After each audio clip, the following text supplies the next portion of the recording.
What is up, theology nerds? This is Tripp. And you're listening to the Homebrewed Christianity Podcast. This is a podcast where we try to bring you some zesty ideological ingredients so you can brew your own faith.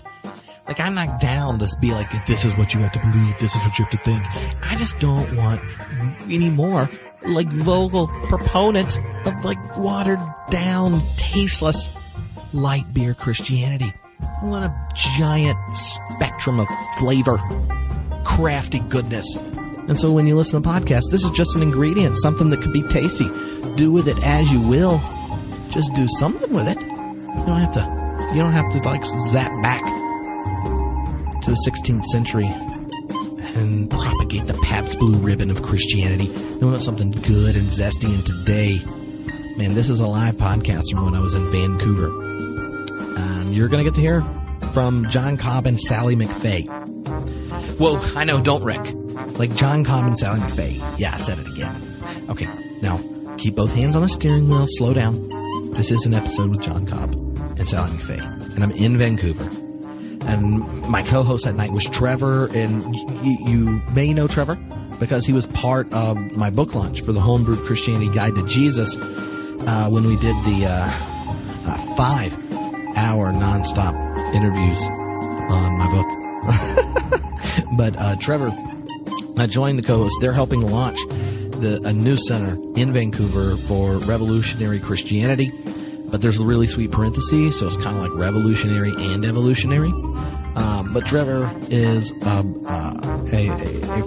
he's like a brand new friend. Like, we were internet friends, but then we hung out so much. Tasted so much amazing craft beer in Vancouver. I got to preach at his church and would do this podcast and be a part of a theology nerd boot camp with John Cobb and Jay McDaniel the next day. That now he's like one of my favorite Canadians. So, I mean, I don't know how many favorite Canadians I have, but Trevor's one of them. We had a blast hosting this, and he did above and beyond the call of duty about hosting a live Homebrewed Christianity podcast. He arranged for 3 delicious local craft beers, had amazing food, sweets, some delicious, like, pizza, and a live jazz band, like, before it. During the happy hour prior to the live podcast, there's a jazz band playing, like, New Orleans jazz. It was just awesome.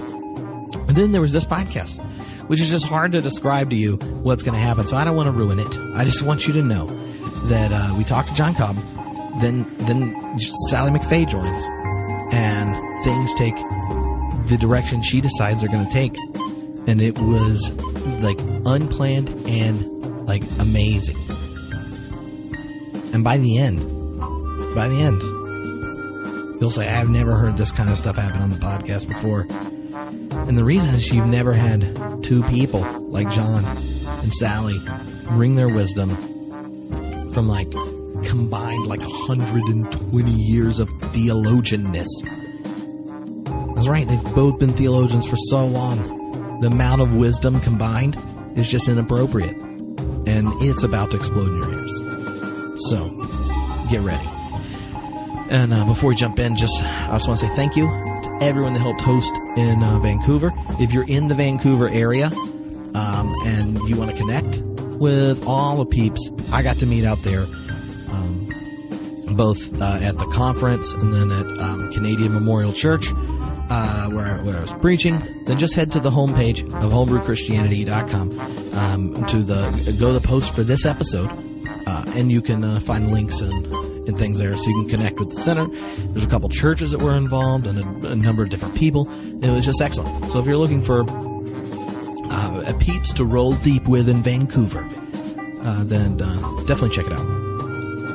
Last, just want to say thanks to everyone in the Homebrewed Christianity community for donating, supporting the podcast, for guiding me on what kind of topics and guests and stuff you want to have. And if you want to support the podcast and go to homebrewedcommunity.com, you can get your ecclesiastical title there. Be a part of the secret Facebook group and give input and things. Be part of the live Q&A, ongoing classes and reading groups and all sorts of goodies and stuff where we get to interact, connect more intentionally. But most of all the members, regardless of how often we connect and which things you participate in, mostly just thank you so much. I love getting to do this. It means a lot to me, and I know to thousands and thousands of people.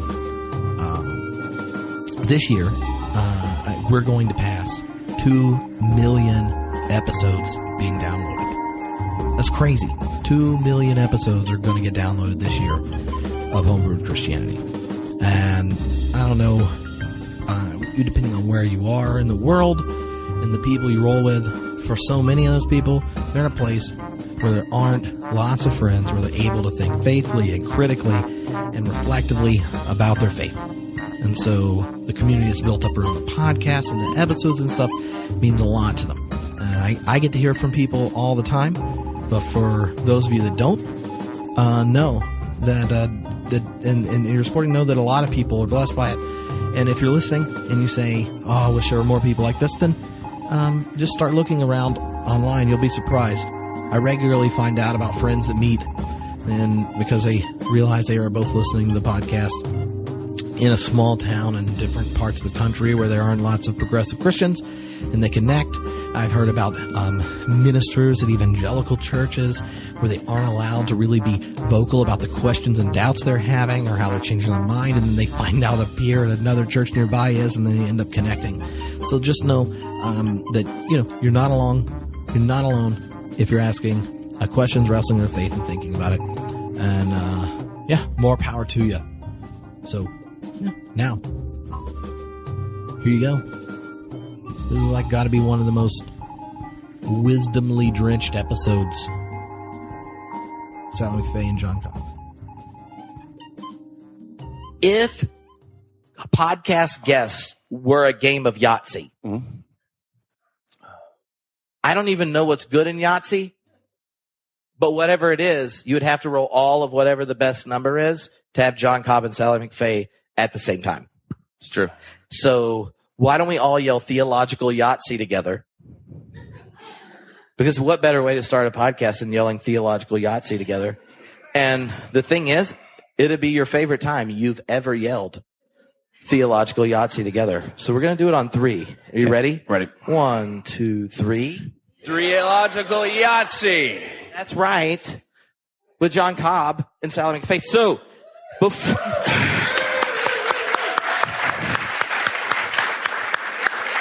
If for some reason, Trevor, people don't know who John Cobb and Sallie McFague is, and their life is significantly impoverished, but we're about to help them out. And pause, listener, go ahead and say you're welcome. All right. So you've spent time with Sallie, so I want to know, if you went back in time to your Sunday school teacher, 3rd or 4th grade, and you were going to blow their mind with a McFague wisdom nugget and say, this is who you're about to talk to. God is in the world. Now, see, they all assume that makes sense to them.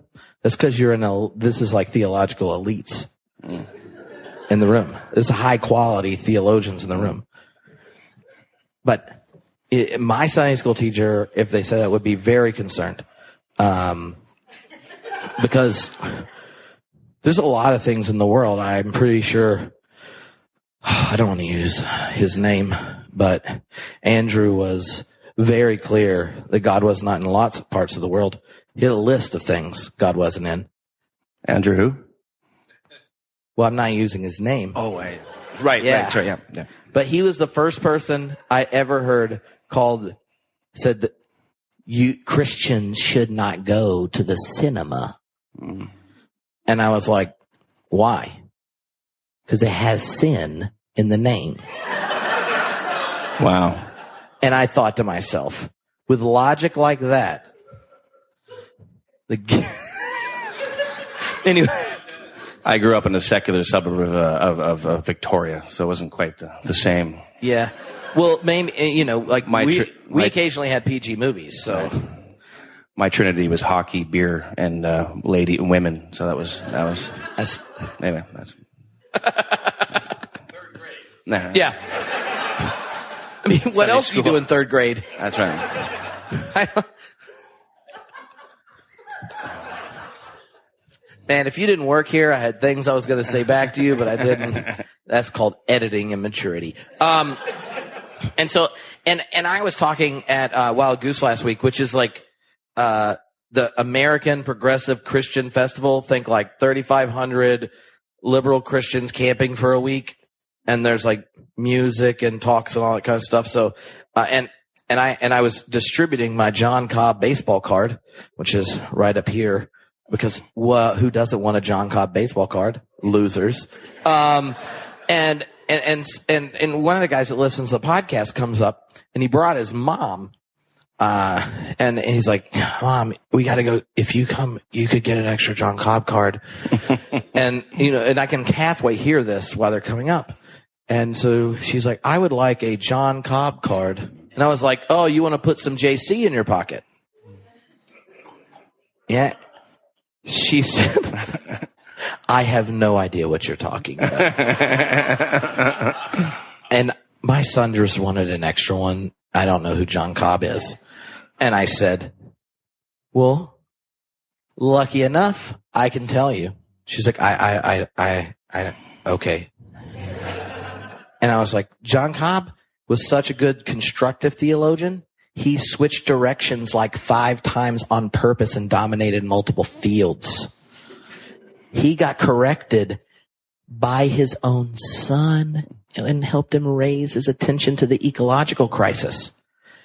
That is called wisdom. And maybe your son could change your direction and help you learn more about John Cobb. Well played. She laughed. It is. But you know what's a better sign? Is if John Cobb came up and sat down right now with us. So everyone put your hands together for JC. We're going to play a game called Cobb's Hot Process Takes. Hot takes is a normal thing on sports radio, where the guys that are doing their like sports talk every day, they got to have a hot take to make people call in and disagree with them. And process tends to get other theological schools to disagree with them, except process takes are hot takes and you should agree with it. So I thought to myself, what if John Cobb dropped some process hot takes on us with topics that are often people's entry points into process theology? So, John, your challenge. If I choose to accept it. Yeah, well, obviously. Nothing's going to self-destruct. Don't worry. Is to give concise invitations into process around the different topics. Like, what does process contribute to tackling these questions? It provides a vision of reality that has a place that can lead to answers to these questions. Mm-hmm. All right. So, Trevor, what do you want? Which one do you want to tackle first? So we'll take turns throwing them out, and then you just be John Cobb and say stuff in the microphone, and then we'll all be like, he just said that.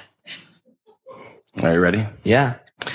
How do we retrieve Paul for progressive Christians? Well, it helps if you really read Paul. I told you.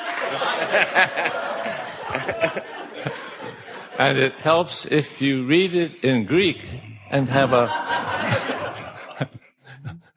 I rediscovered Paul by co-authoring a commentary on the book of Romans. And in the process of talking with the scholar who could read Greek and could tell me what it really meant, it was wonderful to me that Paul turned into a very good process theologian. Can you say a bit about how the notion that when you in the Romans commentary we explain the notion of faith in Christ and the faithfulness of Christ? Sure. Yes, that was one of the important places for me because I have been dependent on the English translation, and almost all the English translations give us the impression that it's our faith that justifies us. But Paul's language about faith and Jesus is that it is the faith of Jesus apparently, New Testament scholars agree that's the more natural translation, but theologically they haven't liked it. So you are dependent on the theology of the translators. And if you can get beyond that and actually see what Paul said. But there was one other thing that seemed very important to me. There's one place in which Paul uses the same language with respect to God. And they weren't willing to talk about God's faith, and that is a little awkward. So I learned that the word, the pistis, the Greek word that we translate faith, can also just as well mean faithfulness. And obviously in English, to be full of faith is not a totally different thing from having faith. But then you don't get into the issue of, well, you've got faith on the one side and then you've got action on the other. So it is not the faith of Jesus, I think, that Paul was talking about, but the faithfulness of Jesus, even to death. That's what saves us, or justifies us. Justify is the word he's speaking of. To me, that made a lot more sense than thinking that Paul thought that it was my pistis that was justifying me. Frankly, if it's my pistis that's justifying me, I'm a little nervous about the results. And if you're nervous, I'm very nervous. So how does process help us envision an understanding of Christianity where science doesn't hate God? Well, I think the process family is different from almost all other liberal theologies in that we engage in critical discussion with scientists about what is good science. So we think that the scientists often claim to be open to all the evidence and then simply make sense of the evidence in their theories. But it seems to me we can point to dozens of examples where scientists don't pay any attention to the evidence because it doesn't fit with their worldview. Now, the worldview is scientism. And of course, I think there should be a big difference between science and scientism. Scientism is absolutizing the metaphysics of Descartes with respect to nature. And Descartes taught us that nature is purely machine-like. The only causes they're interested in are what Aristotle called efficient causes. And I think Aristotle was better because he said not only efficient causes, but also final causes play an important role in the world. Final causes mean purposes. And Descartes said, no, there are no purposes in nature. Well, it was bad enough when we said nature was a machine, but at least Descartes said, but of course, we are not part of that. We are different from the natural world. We are souls. And of course, souls have freedom and all kinds of things. But then along came Darwin and showed us, from my point of view, irrefutably, that we are part of nature. And then the university said, well, if we are part of nature, and we already know what nature is like, then we are part of machines too. To me, this was a disastrous course, and it has nothing to do with science being open to evidence. It has to do with science being overcommitted to a particular metaphysics. So we think it's important that we get scientists to really pay attention to the evidence, pay close attention to what if my experience all my life and in every moment is a part of nature, I don't think my experience is mechanical. And it seems to me we should pay just as much attention to that as we do to the success of technology. All right. How about the hot take on the problem of evil? If God is all good, why is there disaster, etc.? Well, of course, the way it's usually formulated is that we claim that traditional Christianity claims God is all good and also all powerful. Now, we process folks think, yes, God is all good because God is love, and love is good. So we don't have any problem with that. But we think that the whole notion of the way divine power is understood has completely ignored the New Testament. And once again, if you really read the text and think about what Jesus says about God, he never says God is all-powerful. And in fact, no biblical author ever makes that statement. Again, it's the theology of the translators. So a long time ago, there was a very influential, a very fine scholar who decided that there are two proper names for God in the Hebrew Scriptures, and one of them we call Yahweh, and that was not translated, but replaced with the Lord, and the other is Shaddai, and Shaddai he replaced with Almighty or Omnipotent. It's Latin, it comes out, omnipotentia, yeah. So there's no association with the word Shaddai as a proper name. Of course, it doesn't have a meaning. So I'm not saying it's a mistranslation. It's not intended to be a translation. But when I asked, on two occasions, when I asked Jewish rabbis what connotations Shaddai had, they said, well, really, it suggests women's tits. Pardon me? They say it's like Grand Tetons. You know, Grand Tetons is just French for great tits. It's all coming together now. I know why I went to seminary now. Sorry. Anyway, go on. I just wish it had been translated. The breasted one, that was suggested to me. I think that the history of Judaism and Christianity would have been different if we had come to name God the breasted one. Well, amen. Tripp, it would have helped attendance during confirmation. Very true. So we think the way the problem of evil has been formulated applies to what is called Orthodox Christianity. But I think it's too bad when Orthodoxy contradicts the Bible repeatedly. And it seems to me Protestants were supposed to follow the Bible instead of Orthodoxy. So we should get rid of that. So the question is, what kind of power does God have? Does God have the ability to control, force, kill, destroy? Is that what we mean by God's power? If so, you've still got a problem. But I think the power of God is the power to empower, the power to give life, the power to liberate.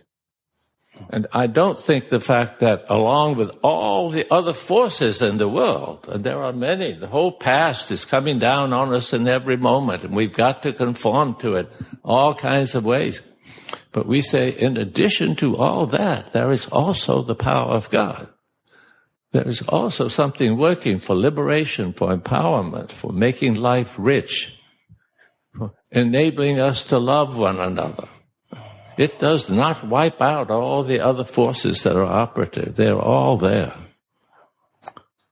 But to me, that is a response to the real problem of evil. The problem is we all face evil. There's no question there's a lot of evil in the world. But it's good news that in addition to all that evil, there is a power working for our good and for the good of the whole world. And that can give hope. It doesn't give any guarantee of success. No guarantee that I will listen to God's call. But the fact that I believe God is calling me can give a lot of meaning to my life. Recently, when I was actually on the book tour, there's a whole chapter dedicated to John Cobb in the book.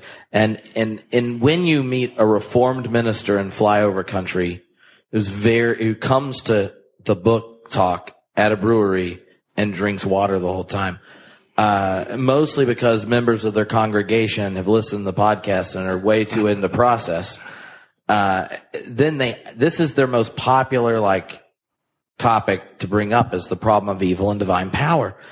And it used to be you get just arrogant, like Calvinists. But now I found on the internet and in interacting that Protestants are retrieving a kind of, some Aquinas move around, you process people. That's why you're not that Christian, because real Christian theology sees God and the world having non-competitive relationship, and the influence of God and the world upon each other in any of the open relational theologies is problematic. And the problem of evil is based on us not even knowing what real Christian theologians mean by God. It drives me up a wall. I say all sorts of things, but what would John Cobb say? Well, I think I would say that it's too bad in the 20th century not to get a little bit further along than they were in the 13th century. Yeah, here. But we are glad that everyone's has adopted brushing their teeth. I feel like that's the place you bring every Christian in one big tent. You could think the earth is 4,000 years old, that snowballs are evidence climate change doesn't exist, but you brush your teeth. And we're all the more grateful for it. It's like baby steps into the 21st century. Dental hygiene. See, you giggle, but now think about sitting next to someone you love and going back to 13th century dental hygiene and kissing. Yeah, transcend and include not everything. But frankly, I think the 13th century was better than the Calvin period in some ways. At least they refused to make God responsible for everything that happened. Yeah. In God and the World, you talk about the monstrous idea in relation to that kind of that more reformed understanding of determinism. Could you say something about that? Because I found that to be immediately obvious, and it wasn't for a long time. the what idea? Mentioning a book you wrote 40 years ago or something like. You talk about the monstrous idea. Monstrous idea. Yeah, that if omnipotence means what at least the word you'd think it means, then most of the advocates think God's going to hold us eternally responsible for our sin, which apparently God was in charge of to begin with. It sets God up to be like a giant jerk. I only have one absolute rule in theology, is that God, if you're a Christian theologian, should at least be as nice as Jesus. That's how I have to pick one absolute just to avoid relativism, but I can't pick extras or I'm an absolutist. So that's the one I go for. And when I first read the book is when I preached a sermon that got me in a lot of trouble in undergrad called "Would You Let God Babysit?"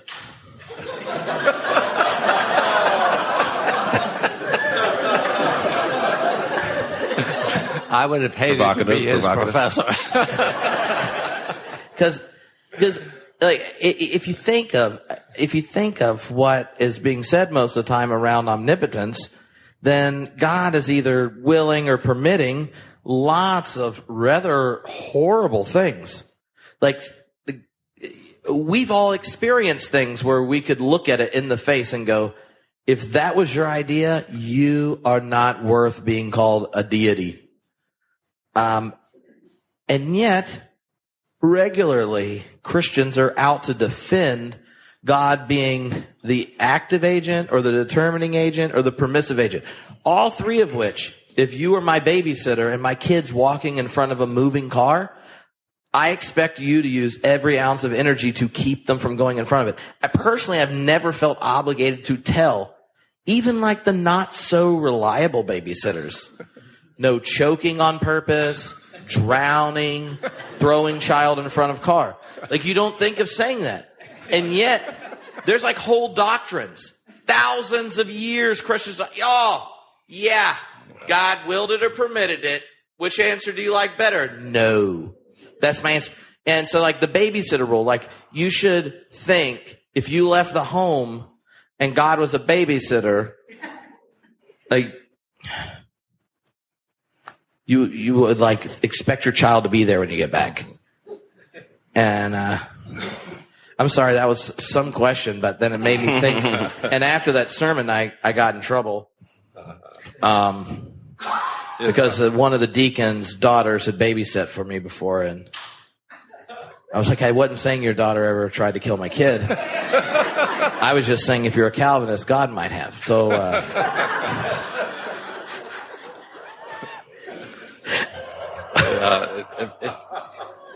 but it's in God and the World in the first 2 chapters. It's a great book. You should get it.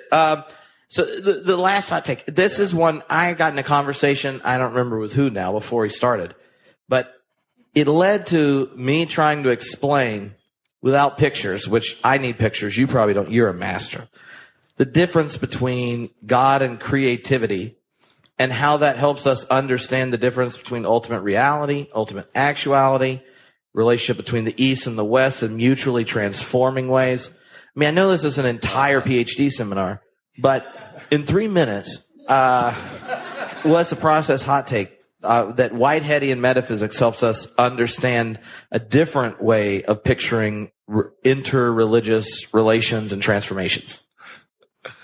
Well, I think I better start out by using more familiar language for instead of creativity, but I'll try to come back to that a little bit. In the history of Western Christianity, one of the great achievements of Thomas Aquinas, and he was a great thinker, was to develop the idea of being itself and saying being itself is the ultimate. Now, Tillich picked that up, and you may know it more from Tillich than you do from Thomas, but he was picking up a very important part of the idea. Now, when we say this is the ultimate reality, it means when you take anything, this card or yourself or anything, and strip away all of its forms, that is, the adjectives that you can use about it, the final thing that you are left with, the formless thing, is being itself. See, being itself has no form. You cannot distinguish the being of this from the being of that, because all the ways you distinguish it are the forms that you're stripping away. So in Aristotelian terms, this is the final material cause of things. Okay. Well, now, being itself then is ultimate. Okay. And some people then go from that, well, God is ultimate, therefore God is being itself. Well, that's one possible use of the word God, and it has been used, so it's not just possible, it is actual. But I don't think, Tillich wrote a book about the God who is beyond the God of the Bible. So he understood that the Bible does not talk about being itself. That is simply, you can't discover that. Some people try to do it from the name that God gives to Moses. And so that has been the one way in which people have tried to link it. Tillich knew that didn't really work. So, okay. So, we have a choice. In the Bible, God is a being, the supreme being, not the all-controlling being, but by far the one absolutely universal being. But God has purposes. Being itself has no purposes. That's what you strip away from any particular thing. in order to get to that. So, in the history of Christianity, I think that when St. Thomas developed the notion of being itself, he also indicated being itself was at the same time the supreme being. Then you can begin to make some kind of a contact again with the biblical God. But Meister Eckhart, some of you know his thought, he was more like where Tillich ended up. Being itself, there is God, and that is a personal God, the biblical God, but there is being itself which is beyond God. That's the Godhead. So this distinction between the Godhead and God can be made, and it is, when it is made, it's almost always hierarchical. Godhead is the really ultimate, but then there's also this personal expression. Now, in Whitehead, we make the distinction, instead of the word being leads to substantialist thinking. It doesn't have to, but it has. And it's very hard to keep the connotation from going that way. Being itself sounds like something that really is. Its isness is such and so forth. So Whitehead said the ultimate, that which is, when you strip away all the forms that distinguish things, what you have are events. And they are events that bring everything together. What happens in every locus, in every moment, is the coming together of everything that ever has been. Mm-hmm. Very selectively, of course. Okay, so creativity is creating a new one out of the many. And this happens in every one of your experiences, and it happens in every quantum event. So it's absolutely universal. Now, but God is what provides form and purpose. I won't go into all the details to what happens. Apart from God, there's no value. Being itself is just our creativity itself, is what everything is. And understanding what it is very important in order to understand reality. And what's wrong with scientism is that it understands everything the wrong way. The evidence is much more in favor of creativity than it is in favor of being itself in a substance-oriented way.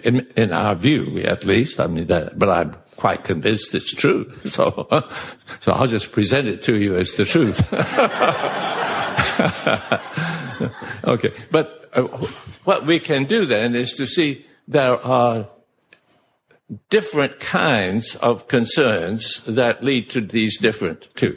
If what you want is to understand what, beyond all the particular characteristics that make you up, what you are at any moment, that is the same as what everything. In Hinduism, they have the same issue.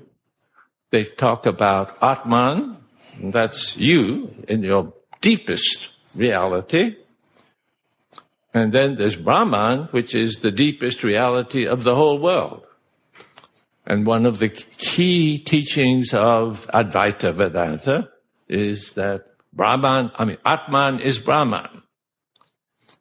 Very much like Meister Eckhart, who said, I am God, I am Godhead. And there's a good reason. That's what I am. I'm the same thing that everyone else is, and this is what everything is. And there's mystical disciplines can help you realize that. And there is a spiritual power in the realization that you are wrong when you identify yourself with all of these particular traits and characteristics and so forth. So I don't want to belittle this at all. The Buddhists make the same move that process thought makes, and saying Atman and Brahman, that's very substantialist. And in fact, there is no Atman and there is no Brahman, because it's all process.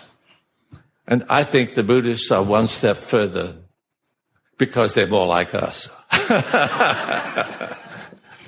But then that's a very different kind of spiritual life from the one which is constantly seeking to understand God's purpose for my life and how I can fulfill that purpose. So how would that mean you differentiate, like salvation and enlightenment? Because I think a lot of people here and people that listen regularly engage in contemplative practice, participate and connect in different ways with Eastern religions, but also have like a passion for justice, a personalistic type of relationship. How do you connect the two? Well, I see absolutely no contradiction between experiencing our oneness with everything else, the identity of all things, the deep unity everywhere, on the one hand, and also being very concerned to live in harmony with the divine purposes for my life, to experience some interpersonal relationship with God. So I think we can do both and. Now, that's why I wrote a book which was called The Mutual Transformation. That's the subtitle. The Transforming Buddhism. It's the mutual transformation of Buddhism and Christianity. That's not quite the right. You're allowed to forget your titles after 30 books. Before that, you're not supposed to. So I think if we can understand the complementarity of different traditions and how we can benefit from learning, they really have a wisdom we do not have. We don't have it out of our tradition, but it's not beyond learning by human beings. And the great advantage that Christianity has is that we live out of a whole history in which we have constantly been learning from other histories. You go back to the Hebrew stories. They are borrowing stuff, learning stuff from the Canaanites and from the Egyptians and from the Persians. And what you've got in the Bible, it brings all those things together. And then in early Christianity, the enormous incorporation of Greek thought. Now, of course, some of this leads to confusion and chaos, but there's nothing un-Christian about being open to what other religious communities have discovered and learned. And this openness to the mystical. I don't think the Bible really teaches mysticism. I don't mean you can't find a little hint of it, but from a very early point, Christians wanted to get into the mystical. And it's great as long as you don't think, okay, well, that's the superior thing to do. The superior thing to do is to find out what God wants you to do and do it. I think that's the biblical thing. It's also tweetable. Yes. The superior thing to do is to find out what God wants you to do and do it. Everyone stand up right now, and we're going to clap as Sallie comes up and joins the excitement.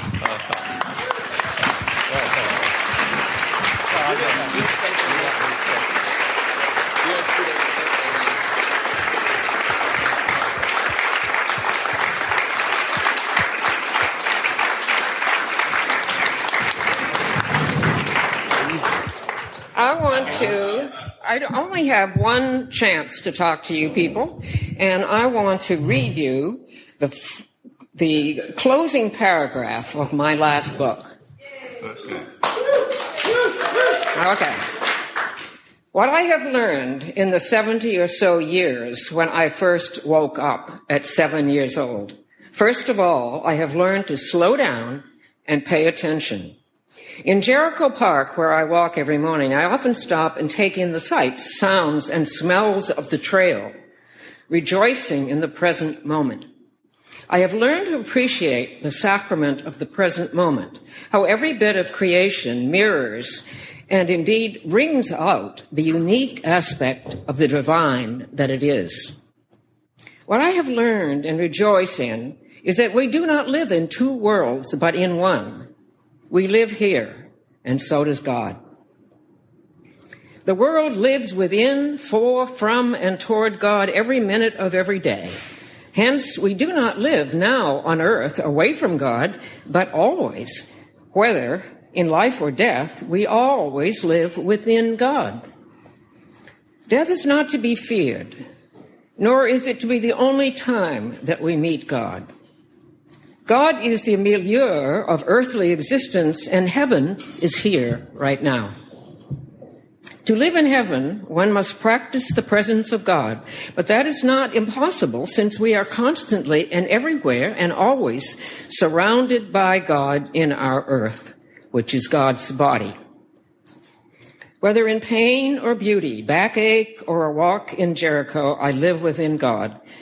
My death will be a seamless transition to living more fully within God. I'm 83 years old and I'm thinking about these things, and I wanted to share it with you. Let me reflect on this statement more fully. It began when I was 7 years old and woke up for the first time. All my life since, I have been going in and out of being awake. Sometimes I was not able to stand the terror of it and escaped, as many others have, into unconsciousness.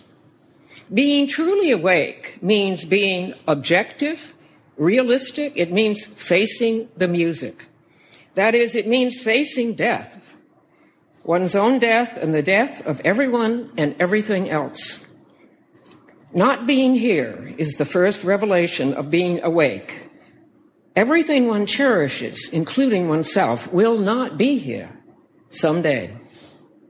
No matter how powerful, how beautiful, how important, how noble, it'll all pass away. And the question haunting the awakened ones is, where does it all go? Does it slide into nothingness, into non-being? Or is there an alternative, namely, that everything lives forever within God, within love, within the mutual cosmic dance of self-emptying give and take? To say yes to this alternative, I think, is what I mean by believing in God. It means that waking up, acknowledging one's radical contingency, is not just a cruel joke, but an invitation to participate consciously in the cosmic dance of self-giving love of one to the other, of accepting life as a gift, living that gift joyfully and gratefully, and then passing it along to others. This is very difficult to do, right? Passing it along to others. One goes from the active to the passive stage of this dance. This means one must let go of the active phase, be willing to step back and let other dancers lead.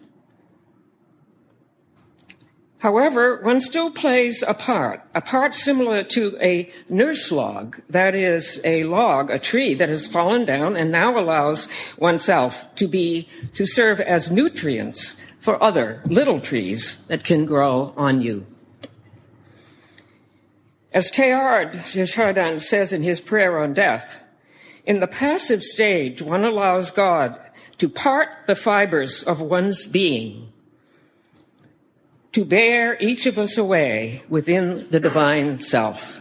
I read this at my mother's funeral, and I hope it'll be read at mine. So, waking up, becoming a conscious human being, is an experience of both terror and beauty. One experiences the astonishing beauty of the world, from plankton to penguins, including human beings, along with the horror of it all.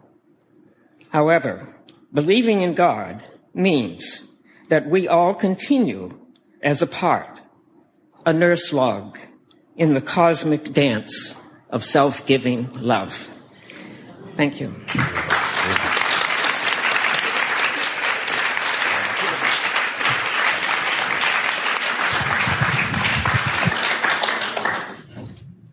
Can I ask a question, Tripp, of Sallie, and if John wants to answer too, I guess. But yeah, I love that passage, and I love the nurse log image. I want to ask you, our world is sort of falling apart in a lot of ways, and it's full of these events we see on TV all the time. And I mean, you kind of answered my question in a lot of ways there, but I'm going to ask it anyway. You know, and I go through a lot of mixed emotions, sometimes rage, sometimes prophetic anger, sometimes, I don't know what to do, with those emotions. And I'm just wondering if you have any thoughts as to how one, confronts, that world. Well, you're asking all the big questions. One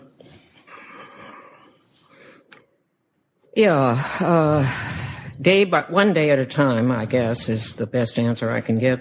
What I find is that getting older is no piece of cake. It's a challenge. And increasingly, I think for a lot of us, it's going to be a long period. You're not going to just give up your job and retire and die. You're going to be on board for a long time. And many of us will go into dementia. We will not like ourselves. We will wish that we could die. I think we're facing this in a sense that no generation has had to face it before, because this is the first generation. My mother lived to be 95, but that's quite rare for her generation. It is not any longer. And so I think one of the things we need to prepare for, and I speak out of my own context, and John can add to this, I'm sure, of dealing with the last 10 or 20 years of life as another stage in life. It isn't just the end. It's not just after you retire, but you need to think, what am I going to do with the rest of my life? This isn't only a question for teenagers or for midlife. So that's, John, you speak, please. Now, I feel like we've had two topics. One of them is the specifics about aging. Oh, yes. One of them, the specifics about aging, and I even have been in that process a little longer than Sallie, so I could talk about that. I live in a retirement community, and in a retirement community you can say, well, everybody has come there to die, but it's wonderful that those years can still be very rich and fruitful ones. And I think many of the people who live in that retirement community are happier with their lives now than they ever have been before. It doesn't die. The last stage of life doesn't have to be dreary. On the other hand, my wife had lived for 10 years with increasing dementia, and that's not fun, either for the one who has the dementia or for the one who is taking care of her. So this could be a large topic. But I thought you were really asking about what younger people do with their emotions and rage and so forth. What everybody all of us, does. but yeah. And I don't think that I have any wisdom. You could give the same answer that I can give without any help from me, but I'll go ahead and say and say something since you asked. One of the things that many of us who grow up in the church with some images in mind are likely to do is not to fully recognize, appreciate, and express our emotions. And that's certainly, I'm talking about myself. I'm not pointing at other people. And, we do know people who do have a way of really being upfront about how they're feeling about things. And most of the time I admire that. Every now and again, it's really very inappropriate. It can be very egocentric, that if you want everybody to know about how you're feeling, it's not appropriate in all cases. Nevertheless, my main point is that it's much better to feel the emotions fully and not try to suppress them. But of course, it may be also very important to, when you have felt them fully, to let go of them. Sometimes you can better after you have done that. So, I have lived, since I became deeply concerned about the future of the biosphere, I guess would be the good term to use there. In 1970, that's been a while ago now, and had a few years in which I thought humanity was likely to respond sensibly. And then for at least 40 of those years, I've had very little sense that there was any promise of sensible response. There's a deep grief. And I think for me, that's the emotion that I most have to deal with, is just watching the destruction of so much of value and the mindless destruction. I mean, I guess you shouldn't say mindless. There's a kind of mind that's operative there. Yeah. I was pointing to the mic, that's all. Yeah. I agree with what John has just said. It recalls a statement from Dorothea Zola, who says in one of her books, her last book, I think it was, that one can imagine one's own death if one felt there was some hope for the whole thing. That is, one of the problems I think that we young people particularly face now is this deep sense of despair. It isn't just on the top of things. It's deep. And I didn't go through that. I mean, my father died when I was 14, so I had difficulty and so forth. But I was optimistic. Even during the Second World War, most of the people growing up then thought it was, quote unquote, a good war. And you felt patriotic and you felt you were doing the right thing. So, but I don't think now that same sense of where to place one's effort, where to join in, to take the niche that one has and to make a little bit of difference, even if it's only just a little bit, of how that can be done. And I think that is profound. I'm deeply disturbed about that. I mean, Americans are known for being optimistic. And one of the things, I think Canadians are too, on immigrant societies, the immigrants come and they always think, well, things are bad right now, but they're going to be better for the children. They'll always be better for the children and the grandchildren. I don't think we feel that way. I'm a grandmother, and I don't feel that way about what is facing my granddaughters. And that is a profound despair. Yes, it is. Two of the places when Trevor and I were walking, coming up with things in each of your work that we were like, what if we just said them and then saw what happened with like drop jaw?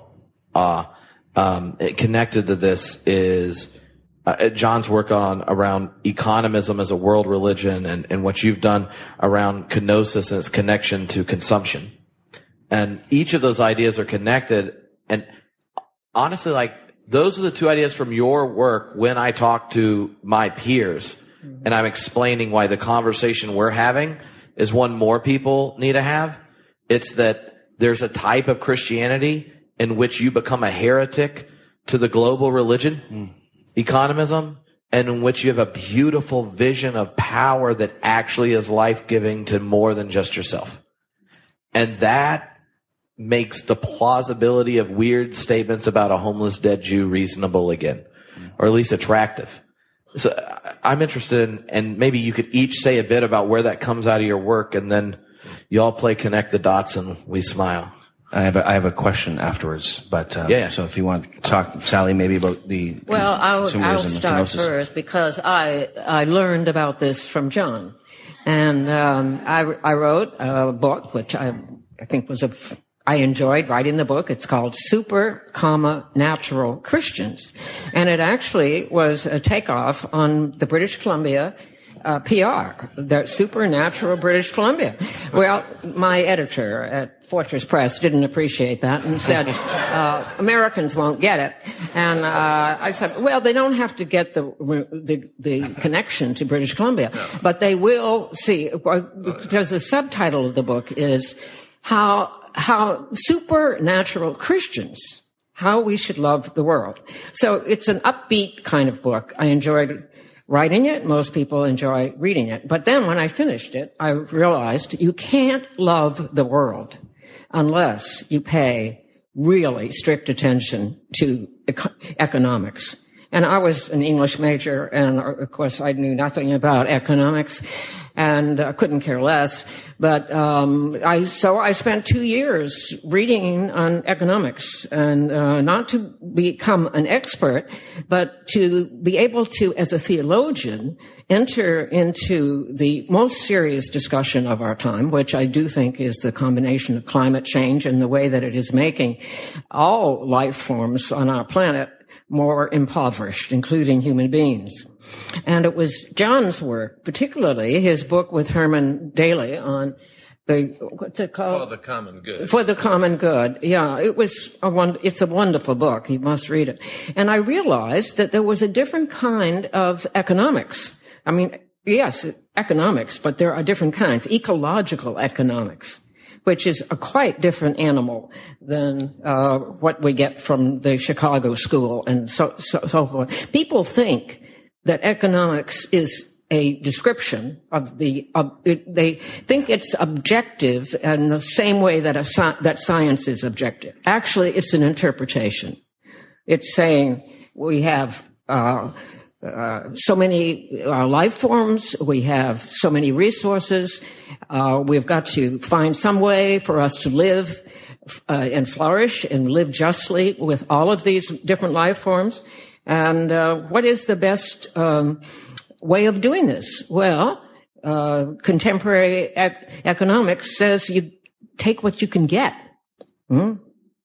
It's an individual thing. And what ecological economics says is you start with the whole planet of what it needs, and then you move to what each individual needs, and then you move to the individual. But the individual is last, as it were, because the whole thing cannot prosper unless everybody flourishes. So I'll let John continue, because he was, as I say, he was the one that opened my eyes to this, and it's the most important, one of the most important changes in my life. So I thank you for that. Well, thank you for picking up on it and doing so much. Harvey Cox got mentioned earlier, and he has a book. I don't think it's actually come out yet, has it? About money? No, the last one was How to Read the Bible. Yeah, no. He has a book that's in the press about money as God. Because I think it helps to understand what's going on if we do realize that the theology that is actually running this country is taught in graduate economics departments. That's the really important theology right now. That's all right. Yeah. That's true. Yeah. And if we think we can just accept our culture, for which this is the theology, and somehow be Christian within it, I think we're deluding ourselves. Yeah. And one of the things I have become stronger to believe about Jesus, and of course there's always the danger of projection, but I think that both Jesus and Paul were very primarily focused upon building countercultural communities in which money was not God and the emperor was not God. And I've started using the word Abba is God. Okay. And I think we need that just as badly today as they did in those days. The church, an advantage of more conservative churches is they are somewhat countercultural. Oh, yeah. Unfortunately, the way they choose to be countercultural is not always beneficial or helpful. But there are liberals, almost by definition, are the most open to the culture. And that was also the reason that the liberal church in Germany didn't give any resistance to Hitler. Exactly. And we're not, as liberals, we're not really giving any resistance to economism. Yeah. And in terms of the total damage done to humanity, I would say economism is much worse than Hitler ever was. We need Karl to say no, absolute no, that prophetic no to our culture.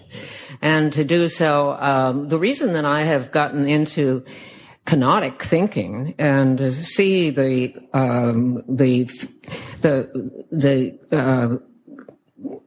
kenosis basically is opening oneself, emptying oneself of one's own ego and needs so that God can work through one as a channel. It isn't that we can do all the things that we should do, because we can't, but we can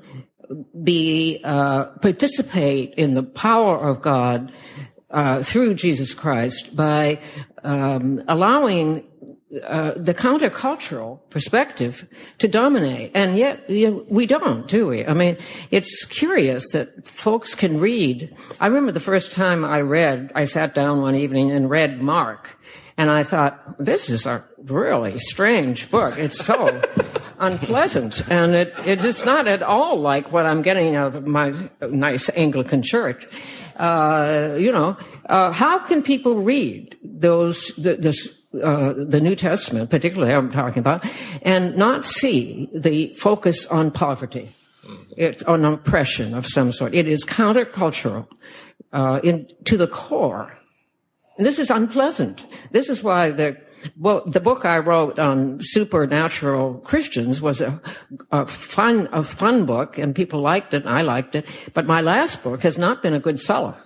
It's about kenosis. It's about the fact that we, all of us in the room certainly, and anybody who's above the poverty line, is living off the energy of other life forms, including human beings. And we need to change big time, both individually and as a culture. And how this is going to happen is, that's why I think there's such deep despair. I mean, once you see this, you can't go home again and say, I can live the way I have always lived with a good conscience. One can't do it. So how does one continue to live once one sees what we should be doing? Can I ask you a question, Tripp? Yeah. I'm going to ask it of you too. Only on the podcast twice have you been asked questions. Once by Rob Bell, and then recently by your old teachers.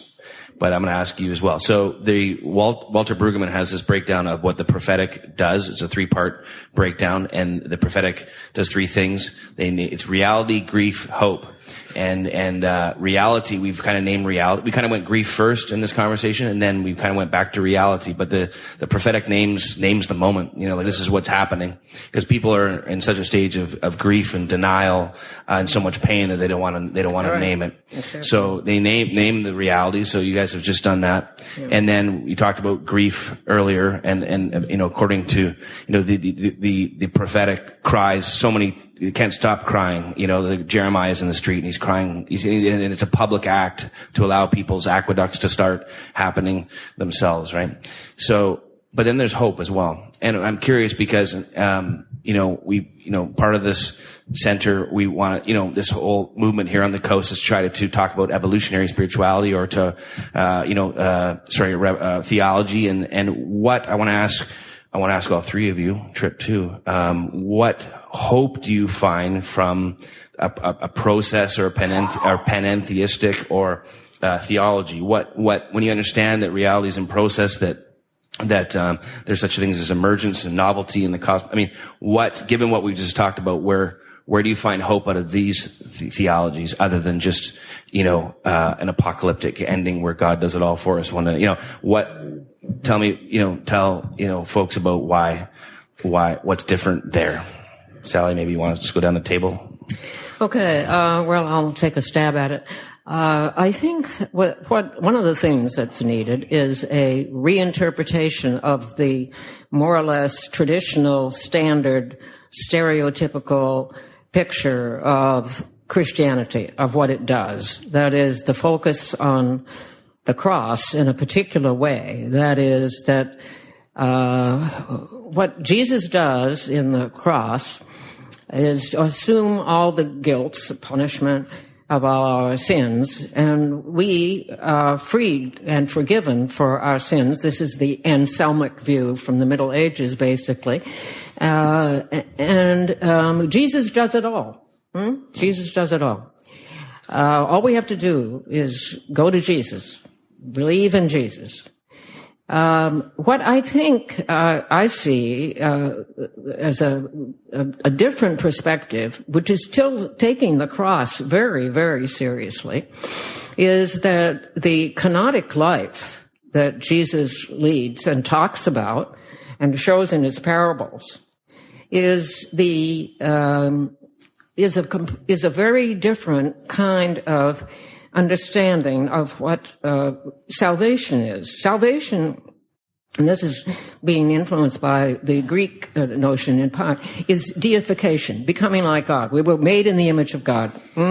That's what we say about human beings. We were made in the image of God. We should become like God. Well, that sounds horrible, but very, very difficult. But what we're saying is that this is the power of in the universe is this way.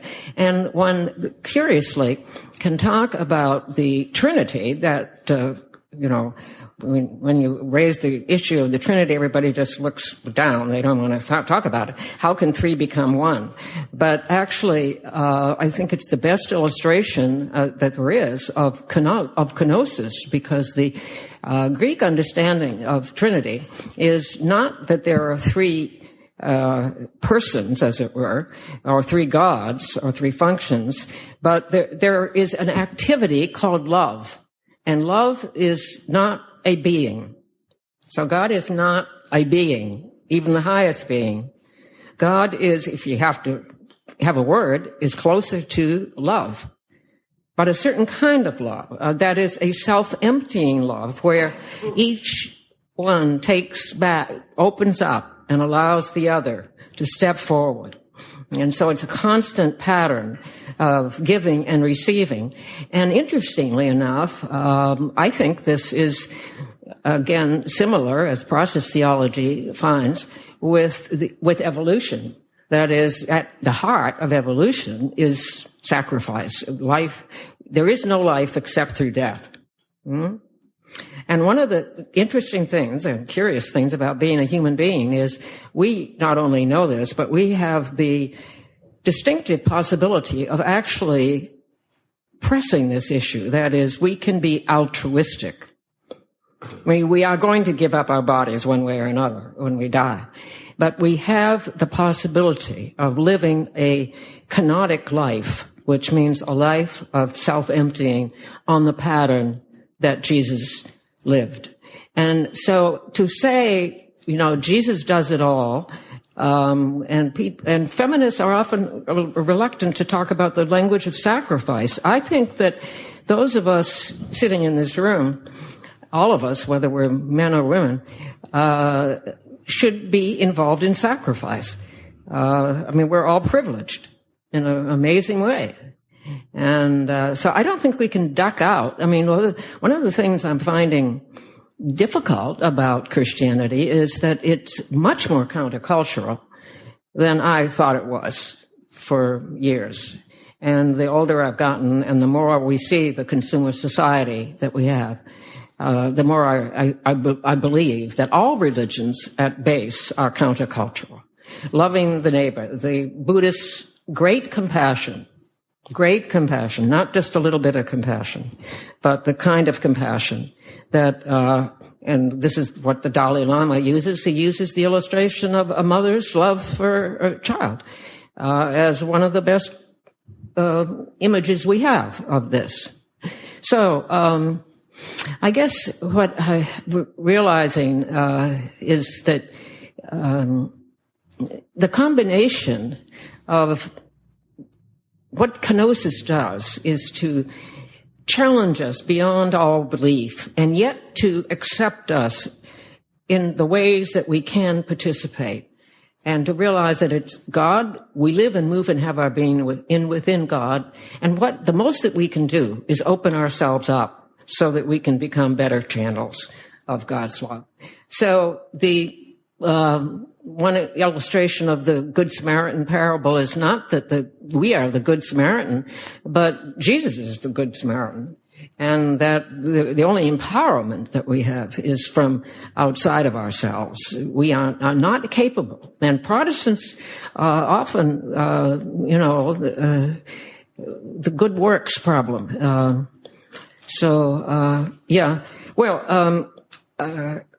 I'll stop. Beautiful. Thank you. I'll approach it in a different way. There's so many possible ways of talking about hope. But from my point of view, believing in God is believing that the future does not have to be simply the outgrowth of the present, but that there can be new things, surprising things. So if I look for what has kept my hope alive, it is the remarkable changes that have taken place. In other words, we've been talking about what I think is the most important change, the one needed to keep the biosphere alive and growing. But in the meantime, the change in understanding of gender and sexuality in this country in the past, 30 years, is absolutely astonishing. Yeah. It's, when I say this country, let's say our country, in North America, but it's spread all over the world. So it's just, if you imagine anyone 50 years ago saying, within half a century, all of this business of thinking that everybody should pair off heterosexually and that any kind of sexual activity apart from that is all evil. That it's amazing. The amount of change is just extraordinary. So the fact that change can take place so rapidly with really, really novel thinking. We really are thinking differently from what almost anybody was thinking in the past. If that can happen, and I think that it might be possible that within the next 3 or 4 years, the trust that people put in our economic and financial system, believing that the people who are supposed to be experts are telling us the truth, that could crumble. I mean, I have been excited by the populism. I don't like all of its forms, but even the populism that has supported Trump has indicated. First, I need to say, from my point of view, the establishment in the United States is demonic. We will not make progress without the end of that establishment. And this election has been so, in the U.S., has been so different from any previous election. The media have not been able to control it as they expect to. Well, this could lead us to a nuclear war. I mean, you understand, I'm not saying it's all good. I'm just saying maybe we're at the end of an era when, in terms of the language we've been using, the 1% can rule the 99% with very little resistance.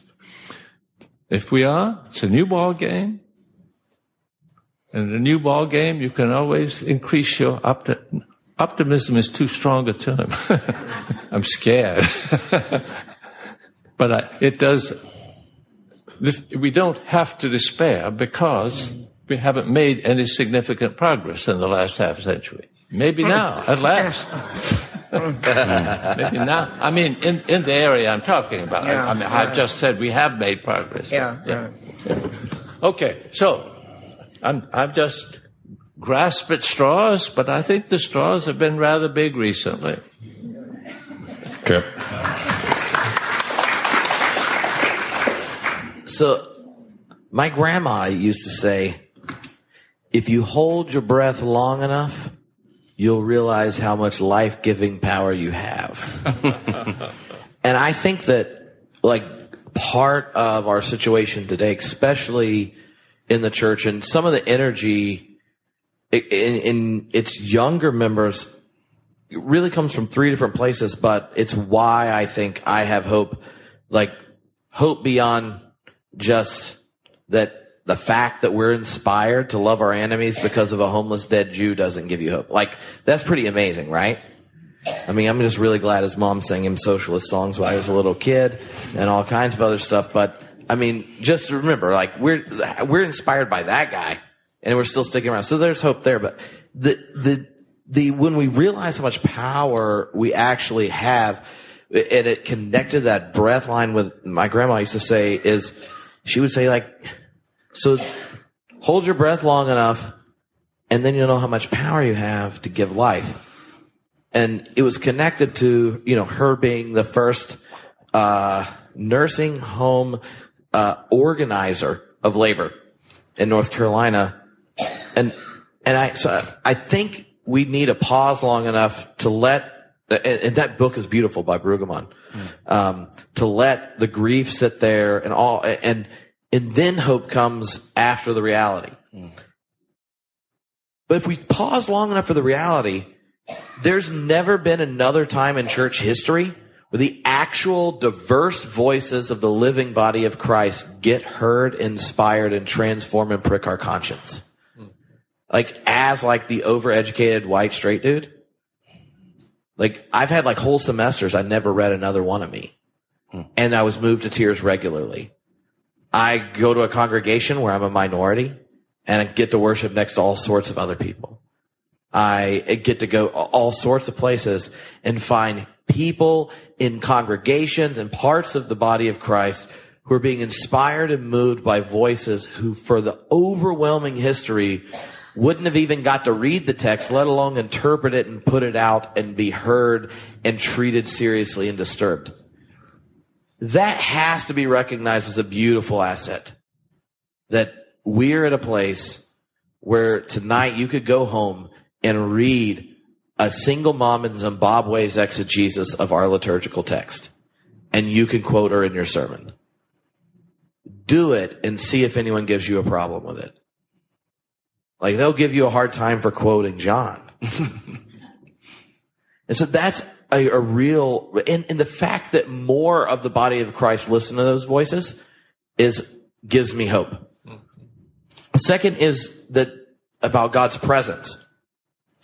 When Sallie talked about like the no of the gospel and the yes, and the yes being connected to the kind of like the pastoral side and the no to the prophetic side, they each have a place in understanding the presence of God. And if you sit and read through the gospels, like, God takes sides. And so the fact that we know that the living and life-giving God takes sides should give us hope. It's not like that we have a Bible in our pocket and all of a sudden Pharaoh is God's ally. So that should make us pause, fear, and then go, maybe I should go to where God is. And in the Gospels, like, Christ talks about being present at the table. He's like literally serving the guy who denies him and turns him in. What's more hopeful than someone who sees a future that includes the people that deny them and turns them in? And then trusts it to a bunch of dimwits who got it wrong the whole time. Jesus has to be hoping that the women who actually figured out what was going on, and the rich ones that were funding it, were going to get the dudes back on track. And yet Jesus is like, this is my body. This is a new covenant. This is what we're doing. This is y'all. You got this? When you get together, feed people. Very early on, the early church starts like turning that into a party where the rich people are drunk. Poor people don't have any food to eat. And like Paul just like, no basket. You can't have communion and people go home hungry. So like the fact that Jesus takes sides and says, I'm going to be 3 places. I'm going to be at the table, like Matthew 25. I'm going to be in the other, and whatever the other is. And I'm going to be whenever people are reconciled together. Like the hope is connected to the presence of God when we gather with each other, when we're reconciled, and when we are serving the other. And that, it's like, if you're going to make a gamble and you've already bit the crazy bullet called Jesus is cool, you may as well try to hope yourself out while doing those things. I remember before I discovered process theology in undergrad, and I had just like Jesus seminar deflated my Christology to a little like inflatable. It used to be like an inflatable like dog or something, but now it all been pricked out, so you couldn't tell what it was. And I was like super postmodern, just finished on grammatology, didn't know what the hell Derrida was talking about, but nonetheless, if you smoke a pipe and talk about it, it makes perfect sense. And I'm like, oh, meta narratives, they oppress. But I was like, well, I'm going to pick one. And that way, because I want one, so I'm just going to pick one. And so I spent a while just like Googling meta narratives, which is just a dumb idea. I don't know what it was. And then it got to Lent, and because I wanted to pay the bills and was still a youth minister, even though I wasn't sure there was a God that did anything or anything, I read through the Gospels at Lent. And when I got to the section where Jesus on the cross forgives them, forgive them, Father, for I know not, they don't know what they're doing. I said to myself, I might not even know if God exists, and maybe I'm arbitrarily picking something. But if the giant nihilistic shithole we call planet Earth is going to have hope in it, I'm going to arbitrarily, but yet for aesthetically persuasive reasons, choose the narrative where the homeless dead Jew tells the person who just killed him in front of God, forgive him, because that's beautiful. And I remember thinking, like, after that, oh, Junk, I could end up a real minister. And why I say it is because so much of the theological arguments for a long time, and now I love arguing about metaphysics. You have no idea. I was hoping to bait them into actually arguing about metaphysics. But the beautiful, persuasive aesthetics of the Jesus story is inspiring and hope-giving. And if it means we're just like playing some music as the Titanic goes down, don't diminish that that's beautiful. But if it means that enemies become friends, that reconciliation happens, and that the voices who've been silenced for thousands of years inspire people to embody new forms of community, then that's like freaking awesome. And we could, I don't know, decide not to check out where that goes, or we could. That's exciting. That's really hopeful. This podcast is sponsored by Phillips Seminary in Tulsa, Oklahoma, a theological school that offers Christian education in service of intelligent, just, and compassionate religious and civic communities. They welcome students to a safe space for truth-seeking conversation about the Bible, Jesus, and faithful living. They have on-campus and distance learning options. Go check them out at www.wherefaithleads.com.